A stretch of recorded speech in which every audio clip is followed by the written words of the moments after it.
본문 말씀을 가지고 십자가는 흔적이 남는다라고 하는 제목으로 말씀을 나누려고 합니다. 인생을 살면 자국들을 많이 봐요. 하다못해 못을 박아도 그 자리가 자국이 남는 법이고, 또 여러 가지 또 이렇게 또 생활을 하다 보면 또 수술한 사람은 수술의 자국도 남고, 또 사고가 있으면 장의 어떤 그런 그 모습 속에서 또 흔적이 남고, 또 뭐 안 좋은 것들을 보면 또 뭐 등산이나 이런 데 또 여행 가보면 뭐 나무나 바위 같은 데다가도 막 이름 써놓고 낙서해 놓는 흔적들을 볼 수도 있고, 또 조폭들은 또 과시용으로 몸에 막 문신하고 흔적들을 보이고 이렇게 하는 사람들도 있고, 또 달인들의 모습을 보면 또 이렇게 또 얼마나 그 부분에 대해서 전문가적인 모습인가 하는 것들을 보면 손과 발의 모양들, 그 일하는 모습들을 보면, 그 흔적들을 보면 이만큼 했겠구나라고 하는 어떤 이해가 가고 상황이 그려지는 그러한 일들이 참 많이 있습니다. 그런데 예수를 믿으면서 우리는 어떠한 흔적이 있겠는가 하는 거죠. 다시 말해서 믿음의 흔적들, 영적인 흔적들을 가지고 사는가 하는 것, 그 얘기가 오늘 본문의 이야기입니다. 17절의 말씀에 보니까 이후로는 누구든지 나를 괴롭게 하지 말라, 내가 내 몸에 예수의 흔적을 지니고 있노라 라고 말합니다. 사도 바울은 주를 위해서 몸부림치면서 평생 동안 살아가면서 점점점 그 속에 남겨지는 게 뭐냐면 하나님의 흔적들이었어요. 물론 그는 예수님을 만나면서 다메섹에서 남들이 경험하지 못했던 특별한 만남을 갖습니다. 멀쩡하던 눈이 멀고, 그것으로 인해서 어쩌면 많은 학자들이 얘기하는 것처럼 그 사건으로 인해서 평생 이 사도 바울을 괴롭혔던 육체의 가시가 눈병, 안질이지 않았겠는가 하는 그런 이야기를 하죠. 왜? 이미 멀었었기 때문에. 근데 그것조차도 감사가 됐던 이유는 뭐냐면, 그러한 자기의 아픔, 그리고 눈의 아픔을 느끼면서 내가 예수님 때문에 얻어지는 흔적이구나 생각을 하고, 그것이 오히려 감사가 되고 힘이 되었다고 하는 거죠. 꼭 야곱이 야복강가에서 하나님과 씨름하다가 환도뼈가 부러지고 평생 멀쩡하던 도리로 걸었던 이 야곱이 이제는 다리를 절면서 움직일 때마다 그게 불편함도 있었고 힘든 것이었지만, 그게 하나님 제대로 만난 흔적이라고 느끼면서 자기 자리로 계속 돌아갈 수 있는 좋은 신앙의 거리가 되었다고 하는 것이지요. 다시 말해서 이러한 흔적들, 하나님 만난 흔적들, 은혜 받은 흔적들이 지금 우리에게 얼마나 존재하는가 하는 것이지요. 그냥 한 번 만났던 거로 끝나는 것이 아니라, 오늘도 이 사도 바울의 고백처럼 흔적을 지니고 있다라고 하는 현재형을 고백을 하면서 언젠가 만났던 그 하나님에 대한 추억, 그리고 언젠가 만났던 그 하나님에 대한 흔적, 자국이 아니라 지금 현재까지도 그 자국이 선명해서 누구든지 볼 수 있고, 자기 자신이 그것을 보면서 또다시 믿음 앞으로 갈 수 있는 그 모양이 만들어지는 것, 그걸 지금 얘기하고 있다고 하는 겁니다. 얼마나 많은 신앙인들이 자국은 남아있는데 현재가 없는 사람들이 많아요. 예배 드리는 흔적도 있고 죄 때문에 눈물을 흘려본 자국도 남아있는데 그게 신앙이 안 되는 경우가 참 많다고 하는 거죠. 그렇기 때문에 이러한 흔적이라고 하는 것은 하나의 추억과 자국이 아니라 현재 내 신앙을 움직이게 만드는 뭔가가 돼요. 그 자국을 보면서, 그 흔적들을 보면서 내가 더 좋은 신앙생활을 해야 되겠고, 내가 좀 더 좋은 믿음으로 가야 되겠다고 하는 그것들이 생각나게끔 만드는, 그것들이 움직여질 수 있도록 흔들어대는 뭔가가 돼야 되는 것이 그 흔적이라고 하는 거예요. 십자가는 누구나 어디에 매달리든 간에, 누가 매달리든 간에 반드시 못자국이 나게 돼 있어. 그 흔적들이 있기 때문에 이게 내가 십자가를 경험했구나라고 하는 걸 아는 것처럼, 평생 동안 예수를 만난 그 흔적들이 이렇게 있어야만 그래도 내가 하나님의 사람이구나, 내가 믿는 사람이라고 하는 것들을 느낄 수 있다고 하는 것인데, 그러니까 여러분들은 예수를 믿으면서 그 흔적이 어디 있는가 하는 거죠. 사도 바울은 매 맞은 흔적도 있었다 그랬고 감옥에 들어간 흔적도 있었다고 말을 합니다. 기도로 몸부림치고 배신의 아픔과 또 동족들의 위험들, 강도를 맞고 추위와 더위의 배고픔에 대한 흔적들이 남겨 있어서 계속 그 흔적들을 붙잡고 가니까 주의 일을 더 잘할 수 있다고 하는 고백들을 우리에게 하고 있는데, 나는 그 십자가를 만난 사건으로 인해서 내 영혼에, 내 믿음에 어떤 흔적들이 남겨져 있는가 하는 것이지요. 다시 한번 이런 것들을 생각해 보면서 십자가의 은혜가 우리에게 흔적으로 남겨져서 그것만 보아도 움직여지고 앞으로 나아갈 수 있는 신앙이 만들어진 거리가 되기를 주님의 이름으로 축원합니다. 그것이 무엇을 의미하는 것인가 하는 것들을 몇 가지로 생각해 보면서 은혜를 나누고자. 첫째, 따라합시다. 죽음이 있어야 한다. 예. 흔적이 남는다고 하는 것은 곧 내가 그 속에서 죽음을 경험한다고 하는 것입니다. 14절의 말씀에 보니까 그러나 내게는 우리 주 예수 그리스도의 십자가에 결코 자랑할 것이 없으니 그리스도로 말미암아 세상이 나를 다하여 십자가에 못 박히고 내가 또한 세상을 다하여 그러하니라라고 하는 겁니다. 다시 말해서 십자가의 사람들, 예수의 사람들은 반드시 죽음의 경험이 있어야 된다고 하는 거예요. 자존심, 감정, 아니면 우리의 모든 삶들, 옛사람들, 하나님 앞에 합당하지 않은 것들이 죽어져야만 제대로 된 신앙이 나온다고 하는 것을 우리에게 지금 얘기하고 있는 것입니다. 그런데 우리는 너무나 많이 죽는다고 하는 생각보다는 사는 생각만 하고 예수를 믿을 때가 참 많아요. 내 물질이 살아야 되고 내 건강이 살아야 되고 우리 가정이 물론 살아야 됩니다. 그러나 살기 전에, 부활이 있기 전에, 생명이 오기 전에, 영광이 오기 전에 반드시 갖춰야 되는 것들이 있는데 그게 죽음이라고 하는 거예요. 십자가라고 하는 것은 일단 죽어야 시작되는 거예요. 근데 우리는 그 죽음의 신앙이 없고 살려고 하는 것들만 남겨뒀다 보니까 십자가가 없고 흔적이 없이, 예수 믿는 것이 없이 실패자의 모습으로 살아갈 때가 너무 많다고 하는 것을 우리에게 보여주고 있다고 하는 것입니다. 그래서 갈라디아서 5장 이제 24절의 말씀에 보면 뭐라고 말을 하고 왔냐면, 그리스도 예수의 사람들, 곧 예수 믿는 사람들은 따라잡다 육체와 함께 그 정욕과 탐심을 십자가에 못 박았느니라. 예수 믿는 사람들을 정의하면 뭐라고 말할 수 있냐면, 육체와 함께 그 정욕과 탐심을 십자가에 못 박은 사람들이 예수 믿는 사람이에요. 곧 다시 죽는 사람이 예수 믿는 사람이라고 하는 것을 의미하는 것이, 이 말은 원어적으로 뭐냐면 사망 선고에 사인하는 겁니다. 아, 이 사람 죽었습니다. 의사가 이제 어떤 사람이 세상을 뜨면은 그 사망, 이 사람이 죽었는지 아닌지 진단을 내리고 죽었을 때 사망 판단을 내리고 사인을 하는 것과 똑같다고 하는 겁니다. 십자가에서 나의 모습은 어찌해야 되냐면, 하나님, 내가 죽었음을 고백하고 내가 죽었음을 믿습니다라고 하는 것들로 그렇게 나가야만 하는 것이 이 십자가의 신앙이고 흔적을 가진 사람들의 참 모습이라고 하는 것이에요. 근데 이게 잘 안 됩니다. 우리의 죄성과 옛사람들은요 계속 살아나려고 하는 거예요. 그렇기 때문에 사도 바울은 고린도전서 15장 31절에 뭐라고 말하라고 하냐면, 형제들아, 내가 그리스도 예수 우리 주 안에서 가진 바 너에게 대한 나의 자랑을 두고 단언에 따라 합시다. 나는 날마다 죽노라. 아까도 얘기했지만 그게 잘 안 되거든요. 로마서 10장에 보면은요, 사도 바울이 뭐라고 고백을 하고 있냐면, 내 마음 하나는 의를 쫓으려고 하는데 내 마음 하나는 자꾸 악을 쫓아가고 있다고 하는 겁니다. 이걸 어떻게 조절을 컨트롤이 안 되니까 이 사도 바울은 뭐라고 말하냐면, 오라 나는 곤고한 사람이로다. 이 사망의 몸에서 누가 나를 구원해내리라고 이게 고백을 하면서 답답한 심정을 얘기하는 거예요. 이게 우리의 죄성들이에요. 조금만 그냥 놔두면 그냥 올라오는 거예요.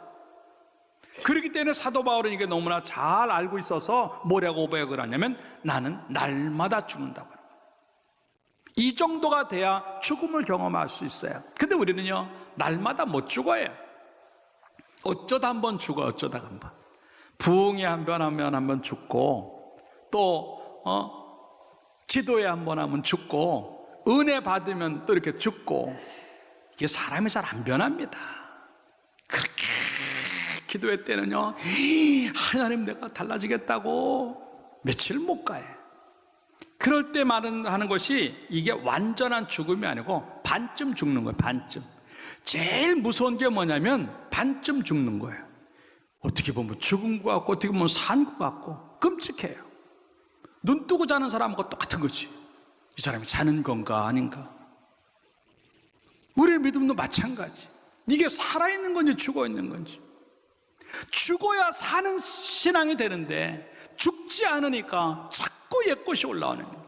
여러분들 이번에 사순절을 보내면서 오늘 예배를 드리면서 이 세상에 대해서 죽음을 경험하기를 주님의 이름으로 축원합니다. 자존심들, 감정들, 죄악들, 옛성품들, 하나님 앞에 합당하지 않은 것들, 그걸 뭘 끌고 가요? 어디까지 끌고 가려고? 그것 때문에 거추장스러운데 왜 그걸 끌고 가느냐고. 그냥 십자가에 다 못 박고 하나님만 살려는, 하나님만 살아계시도록 만드는 거 참 믿음이라고 생각을 하고 그 믿음 만들기를 주님의 이름으로 축원합니다. 그래서 조지 뮬러는 그래서 뭐라고 그들에게 얘기하고 있냐면, 나는 어떤 날 죽었습니다. 조지 뮬러에 대해서도 죽고 세상이나 친구들에 따라서 칭찬이나 책망에 대해서도 죽었습니다. 참 멋진 고백이에요. 누가 나에게 칭찬을 하면 조금 교만해서 우월감이 올라오는데, 누가 날 책망하면 갑자기 다운되고 우울감에 아니면 낙심이 되고, 이게 왔다 갔다 하는 자기의 모습을 보면서 나는 예수님 안에서 어느 날 죽었는데 이제는 세상의 칭찬이나 책망 상관없이 나는 하나님만 바라보고 살겠다고 하는 고백을 하는 그 모습이라고 하는 것이죠. 이거 아직도 세상적인 반응이 나가고 있다고 한다면 우리는 죽음을 경험하지 못한 사람들이에요. 혹시 죽음을 경험했다 할지라도 반밖에 안 죽은 사람일 수 있다고 하는 것들을 생각하면서 이번 예배를 통해서 완전한 죽음을 경험해서 옛사람들이 다시 살아나온다 할지라도 조금 표만 나다가 도로 없어지는 흔적을 가진 신앙인으로 살아가기를 주님의 이름으로 축원합니다. 세상 즐거움 다 버리고 세상 자랑 다 버렸네, 주 예수보다 귀한 것은 없다고 찬송 부르는 우리들, 그 찬송이 곧 삶이 되기를 주님의 이름으로 축원합니다. 두 번째는요, 따라잡다 새로움이 있어야 한다. 15절에 이렇게 말합니다. 할례나 무할례가 아무것도 아니라 오직 새로 지으심을 받은 자뿐이니라 라고 말을 하고 있습니다. 오늘도 본문의 말씀에 보니까 할례 받는 사람들의 이야기를 나와요. 두 가지 의미에서 이제 할례를 받고 있어요. 첫째는요, 육체의 모양을 내려 한다. 성경은 육체의 모양을 내려 한다. 두 번째는요, 십자가의 핍박을, 박해를 면하려고 한다고. 이스라엘 백성들에게 있어서 할례는 참 중요했어요. 내가 하나님의 백성, 선민이라고 하는 자부심을 갖게 만드는 게 할례였어요. 그래서 그 할례를 받음으로 말미암아 나는 유대인이라고 하는 자부심을 갖고 하나님의 사람이라고 하는 자부심을 가지고 그 할례를 통해서 유대인과 이방인이 구분이 되는 거예요. 그 할례를 굉장히 중요하게 생각을 해요. 그런데 할례 받은 사람들이 예수님을 만나서 예수를 믿네. 근데 예수를 믿으니까 할례와 함께 뭐가 들어오면 십자가가 들어와요. 그런데도 불구하고 예수를 믿었기 때문에 십자가를 내세우고 가야 되는데 이거 못 내는, 왜? 이거 십자가 내세웠다가는 큰일 날 것 같으니까 자꾸 십자가는 감추고 할례를 드러내는 거예요. 그래가지고 할례 안 받은 사람까지도 할례 받아야 돼, 할례 받아야 돼. 그럴 때 사도 바울이 뭐라고 얘기하는 겁니까? 할례가 중요하고 무할례가, 할례 받았느냐 안 받느냐 아무 의미 없어요. 정말 중요한 건 뭐냐면 새로 지으심 받은 것이 중요하다. 15절로는 그렇게 얘기하는 거예요. 그런 새로움이 있는 것들이 중요하다고. 그러면서 뭐라고 말합니까? 할례를 받았음에도 불구하고 율법은 지키지 않냐는 외식자라고 하는 거예요. 마찬가지, 십자가가 있는 우리들에게, 십자가는 있는데 하나님의 말씀을 지키지 않는다고 한다면 우리 또한 육체의 모양을 내기 위한 믿음의 모양만 내는 것이지 아무 의미가 없다고 하는 것을 지금 얘기하는 거예요. 그렇기 때문에 십자가의 사람들, 흔적을 가진 사람들의 모습은 뭐냐면 지금 현재형의 새로움이 경험되어져야 된다는 거예요. 예수를 믿은 것 때문에 바꿔진 게 뭐가 있는가 하는 거죠. 신앙생활을 해나가면서 더 좋아지는 게 뭐가 있느냐는 것이죠. 그 변화, 그 새로움이 없다고 한다면 나는 아직도 십자가를 모르는 사람이에요. 십자가가 왜 우리에게 주어졌느냐? 이전 것은 지나가고 새 것을 만들기 위해서 하나님의 은혜로 우리에게 주어진 것이라고 하는 거예요. 그래서 고린도후서 5장 17절에 그런 얘기를 해요. 그런즉 누구든지 그리스도 안에 있으면 새로운 피조물이라, 이전 것은 지나갔으니 보라 새 것이 되었도다 라고 합니다. 그 때문에 새 것이 되지 않았다고 한다면 아직도 십자가의 흔적을 잊어버리고 사는 사람이 있어요. 그것이 잘 안 되니까 새로움이 어디에서 되냐면 그리스도 예수 안에 있어야 된다고 말을 하고 있는 겁니다. 그리스도 예수 안에 있다 보니까 뭐가 보입니까? 하나님의 사랑이 보이고 나의 죄성이 보이는 거예요. 그럴 때마다 무슨 생각을 하냐면, 저렇게 끔찍한 죽음을 주님이 죽으셨는데, 저렇게 엄청난 사랑을 하나님 우리에게 보여주셨는데, 따라서 합시다. 내가 이렇게 살면 안 되지. 그걸 보는 거예요. 그 십자가, 예수 그리스도가 나를 위해 처참하게 죽으셨는데 그 십자가의 흔적을 가지고 살아간다고 하는데, 내가 이렇게 살면 안 되지 라고. 목사가 뭐로 보여줄 수 있겠어요? 설교한다고 목사입니까? 신방한다고 목사입니까? 아니에요. 새로워지지 않으면 목회자의 모습이 없는 거예요. 성가대가 뭐로 보여주는 거예요? 가운 입었다고요? 찬양 잘했다고요? 아닙니다. 그 새로움이 없으면 안 되는 거예요. 예수 믿는 게 뭡니까? 집사라고 하는 게 뭡니까? 타이틀이 있다고? 누구 앞에 서 있다고? 그게 아니라고 하는 거죠. 그 그리스도 안에 들어감으로 인해서 집사가 이러면 안 되지, 성가대원이 이러면 안 되지, 목사가 이러면 안 되지, 그것 생각하면서 계속 새로움에 몸부림이 있어야 돼요. 평생을 예수 믿었는데 뭐가 바뀌어졌는가 하는 거예요. 그래서 사람이 바꿔지기가 어렵다고 하는 거예요. 그렇기 때문에 바꿔지지 못한 우리의 모습을 보면서 그리스도 예수 안에 들어가 있으면 된다고 하는 얘기를 하는 것인데, 여러분 이제 바꿔지기를 주님의 이름으로 축원합니다. 예수 믿는 사람답, 이게 성화라고 하는 거예요. 신학적인 용어로만 성화라고 하는 거예요. 거룩함을 이루어가는 것인데, 예수님 닮아서 그 성품 닮아가면서 점진적으로 한 번에 이루어지는 것이 아니라 조금씩이라도 점진적으로 바꿔지는 순간, 어느 순간에 그리스도의 장성한 분량까지 가는 것, 그것이 성화인데 우리의 그게 너무 부족하다고 하는 거죠.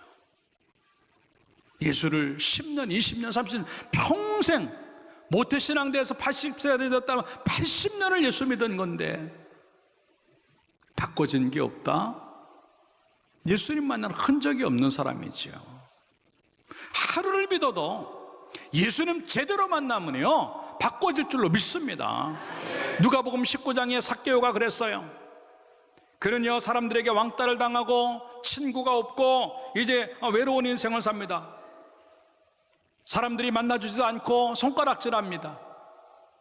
그 안에 들어가서 살 수 있는 방법이 없으니까, 그래 내가 돈이라도 벌어보자. 그래서 돈 가지고 있으면 사람들이 자기를 우습게 보지 않을 거라고 생각을 했어. 그래가지고 토색을 다른 사람들을 사기를 치면서까지, 잘못을 해 죄를 지으면서까지 돈을 모았어요. 근데 채워지지 않아요. 누구도 자기를 인정하지 않아요. 그럴 때 예수님 만나야 되겠다는 생각을 합니다. 그런데 예수님 만나는데 인생이 변해요. 19장 8절에, 누가복음 19장 8절에 그런 얘기를 합니다. 삭개오가 주께 여짜오되 라고 말을 하면서, 주여 보시옵소서 내 소유의 절반을 가난한 자들에게 주겠사오며, 자기가 토색한 것들 빼앗아 속여서 빼앗은 것에 내 갑절이나 갚겠나이다. 삭개오는 그런 사람이 아니에요. 움켜잡고 돈이 모든 것이었어요. 근데 예수님 만나니까 그건 아무 의미가 없더라고 하는 거예요. 사람들이 나를 알아주냐 못 알아주냐 그게 중요한 게 아니었고, 내가 돈이 얼마나 많은가 아닌가 그게 중요한 게 아니었어요. 예수님 때문에 새로워지는 자기의 모습을, 그게 더 중요하다고 생각을 하고, 그렇게 소중했던 돈을 한순간에 다 내려놓고 새로운 삶을 살아가는 이 삭개오의 모습을 본다고 하는 거예요. 이게 예수님 안에서 이루어지는 일들인데, 사랑하는 여러분들, 그 새로움이 우리 가운데 만들어지기를 주님의 이름으로 축원합니다. 예수님 만났으면 좀 말도 좀 변해야죠. 그렇죠? 예수님 만났으면 표정도 좀 변해야죠. 예수님 만났으면 거짓말도 좀 안 하고, 욕도 좀 안 하고, 양보도 하고, 양심도 쓸 줄 알고, 운전법규도 잘 지키고, 운전 습관 하나도 좀 바꿔야죠. 예수님 만났으면 휴대폰에 벨 노래도 좀 바꿔야죠. 그냥 가끔 들어보면 집사님의 휴대폰에서 유행가가 흘러나와요. 이거 안 되잖아요. 아유, 목사님 뭐 그렇게까지, 그렇게까지 해야 돼. 데살로니가전서 5장 22절에 뭐라고 말씀하시냐고 했냐면, 따라합시다. 악은 어떤 모양이라도 버리라. 그래야 되는 거예요. 어렵죠. 목사도 어려워요. 그러나 그 몸부림이, 그 애씀이, 그게 믿음 만들어주는 줄 알고, 여러분들 하나님 안에서 자꾸 매 순간마다 내가 뭘 바꿔야 될까, 내가 어떻게 변화되어야 될까, 내가 어떻게 새로움을 이룰까, 그 모습 생각하면서 감으로 말미암아 여러분 흔적 있는 믿음이 되길 주님의 이름으로 축원합니다. 마지막 세 번째입니다. 따라합시다. 자랑이 있어야 한다. 13절에 이렇게 말합니다. 아까도 얘기했지만, 할례를 받은 그들이라도 스스로 율법은 지키지 아니하고 너희에게 할례를 받게 하려 하는 것은 그들이 너희로 육체로 자랑하려 함이라. 이게 사람의 본성이에요. 자기에게 조금만 좋은 게 있으면 다 자랑하고 싶은 게 사람이. 근데 사도 바울은 거꾸로 얘기를 합니다. 너희들은 육체의 모양을 자랑하지만 14절에 이렇게 말합니다. 그러나 내게는, 따라합시다, 우리 주 예수 그리스도의 십자가 외에 결코 자랑할 것이 없으니. 할렐루야. 이게 흔적의 신앙이에요. 왜? 자기는 이미 죽어서 없어졌고, 그리고 자꾸 새로움으로 가다 보니까 남는 건 하나님밖에 없더라고. 남는 건 그리스도밖에 없고, 남는 건 십자가밖에 없으니까 보여줄 게 그거밖에 없는 거예요. 여러분, 자랑은 그 사람이에요. 그 사람이 어떤 자랑을 하는가 보면 그 사람의 가치관을 알 수 있고, 그 사람이 어떤 자랑을 하는가 하는 보면 그 사람의 성품을 알 수 있고, 그 사람의 됨됨이를 알 수 있는 겁니다. 그런데 사도 바울은요, 자랑거리가 많았던 사람이에요. 할례도 받았죠. 시브린 중에 시브린이죠. 많이 배운 사람입니다. 돈 있는 사람입니다. 지위가 있는 사람입니다. 엘리트입니다. 미래가 보장되는 사람입니다. 어느 것 하나, 외국어도 잘합니다. 어느 것 하나 빠지지 않았습니다. 그런데 사도 바울은요, 그걸 다 배설물로 여기고, 내가 자랑거리 한번 얘기해 볼까? 예수님밖에 없어. 여러분들, 그런 믿음이 있길 주님의 이름으로 축원합니다. 세상 자랑, 육신적인 자랑, 인간적인 자랑 아무 의미 없어요. 왜? 내가 자랑해봤자 나보다 잘난 사람이 많거든. 나 100억 갖고 있어. 어떤 사람은 일주일에 100억을 버는 사람도 있어요. 나 인물 좋아. 어떤 사람은 텔레비전에 나오는 사람도 있습니다. 나 공부 잘해. 어떤 사람은요, 하버드 나온 사람도 있어요. 자랑거리가 있는 게 좋고 중요하지만도, 그 자랑이 하나님 안에서의 자랑이 되길, 그 자랑이 하나님을 앞세우는 자랑이 되길 주님의 이름으로 축원합니다. 그럼 내 자랑할 거 그렇게 많지 않아요. 예수님 믿는 사람의 특징, 흔적 있는 사람의 특징은 뭐냐면, 입만 열면 예수님 얘기해야 될 줄로 믿습니다. 오직 예수님 얘기하는 사람 되길 주님의 이름으로 축원합니다. 그게 진짜 백의 신앙이에요. 근데 자꾸 세상 자랑하다 보니까 믿음이 없어지고, 조금 된 거 나타내려고 하니까 그것 때문에 하나님이 없어지는 경우가 참 많다고 하는 것이지요. 이제 다시 한번 이 예배를 통해서 평생의 삶들 속에서 내 자랑은 하나님밖에 없어요 고백하는 여러분들의 모습 되길 주님의 이름으로 축원합니다. 그래서 사도 바울은 고린도전서 15장 10절에 그런 얘기를 하는 거예요. 그렇게 많은 간증거리가 있고 자랑거리가 있었지만 이렇게 말합니다. 내가 나 된 것은 하나님의 은혜로 된 것이니 내게 주신 그의 은혜가 헛되지 아니하여 내가 모든 사도보다 더 많이 수고했으나, 얼마나 자랑거리에 수고 많이 했는데, 그러나 이렇게 말합니다. 따라합시다. 내가 한 것이 아니요, 내가 한 것이 아니요, 네, 오직 나와 함께 하신 하나님의 은혜로라. 이게 우리의 신앙의 결론이 되길 주님의 이름으로 축원합니다. 그냥 우리들의 모든 삶의 마침표는 하나님의 은혜입니다. 그것이 될 때 진정한 신앙이 되는 줄로 믿고 그 모습이 만들어지기를 주님의 이름으로 축원합니다. 결론적으로 말씀을 드립니다. 유대인들처럼 할례를 받고 그리고 나서 예수의 십자가를 붙들고 사는데, 자꾸 십자가는 문제 생길까 봐 감추고 할례 받은 것만 자꾸 내세우는 그 모양이 그네들에게 믿음을 잃어버리게 만드는, 인간적인 게 우리에게 그렇게 많아도 우리는 자꾸 십자가를 내세우고 그 십자가 볼 때마다 그 십자가에서 죽은 나의 모습, 그 십자가 때문에 새로워지는 나의 모습, 그 십자가 때문에 자랑거리가 생기는 나의 모습을 보면서 흔적 가지고 잘 삶으로 말미암아 평생 또한 그 흔적이 여러분의 신앙과 삶을 움직이게 만들어서 갈수록 더 좋은 신앙이 만들어지기를 주님의 이름으로 축원합니다. 기도합니다.